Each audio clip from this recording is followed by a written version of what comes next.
This week, the tiny Caribbean island of Curaçao became the smallest country by population to ever qualify for the World Cup. The population is 156,000 people. The island drew 0-0 against Jamaica. The other teams in the CONCACAF qualification tournament were Trinidad and Tobago and last place Bermuda. This will send Curaçao to the FIFA World Cup in 2026. Let's bring in one of the players who helped get his country to the World Cup. Kenji Gorré played on that team 2 nights ago, and he joins us now from Curaçao. You've had 48 hours to let this sink in. How's it feeling? Honestly, as you can tell, probably with my voice, I've not slept for 2 days. It is wild. It is crazy. The island is going crazy. It's a feeling that I can't describe. Emotions are sky high. Obviously, adrenaline is still going, and we're just all so excited. That island is absolutely on fire right now. Okay, tell me the truth. Are you wearing your national team jersey everywhere you go in Curaçao right now? Everywhere we go, I'm wearing Curaçao. We got the flag on. We've even got the necklace on, the pendant, everything, the hat, everything's on. That is fantastic. Well, what do you think this win means for Curaçao? To be honest, this is life-changing because it's a story of hope.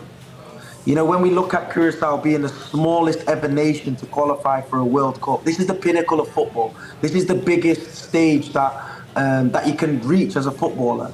And for a small island of 160 people that live on the island, for us to reach this goal is just an impossibility.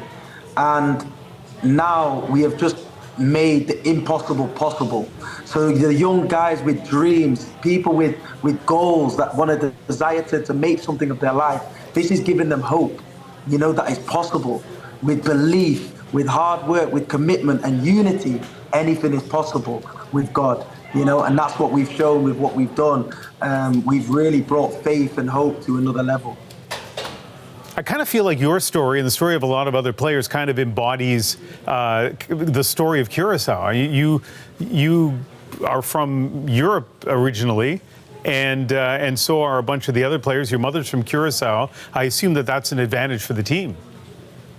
For sure, you know, we've obviously from a young age we've all kind of, if not born in Holland, raised up in Holland. For me, I was born in Holland, raised in England, and that's where I started my career.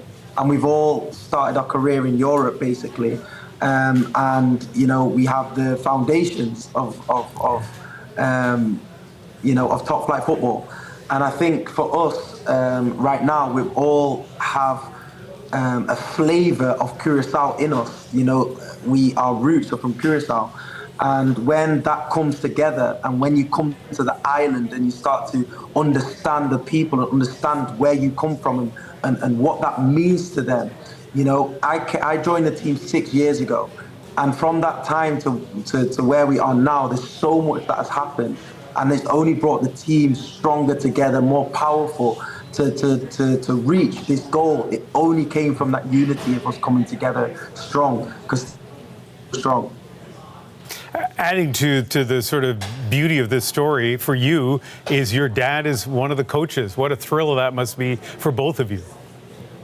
Exactly. It's just unbelievable for my dad to lead this team to the cup is for me is a dream come true. Not only did I make the World Cup, but I made it with my dad also leading us to it. You know, unfortunately, our head coach, Dick Advocaat, he had to go home due to personal reasons, and we stood with him, still standing with him. But my dad had to take over, and when he took over with the other assistant, it was a lot, you know. And he for me he was phenomenal. I say this all the time, but he is my coach. He's always been my coach. But now to see him lead a team as well, it's just it's surreal to me. So you've climbed a really big hill, but there's a mountain still to come, and that is competing in the World Cup. How are you feeling about that? we are so excited. I think we're still in this moment of we've made it to the World Cup. I don't even think that's really sunk in yet, that we've hit the pinnacle of what football can bring. I think everything else is now a bonus. You know, where we're going to go and who we're going to play against and everything like that. My mind's not really gone there yet. You know, I've obviously got my desires of what countries and who you want to be up against and stuff. But I think, you know, we've already shown that we can compete at the highest level.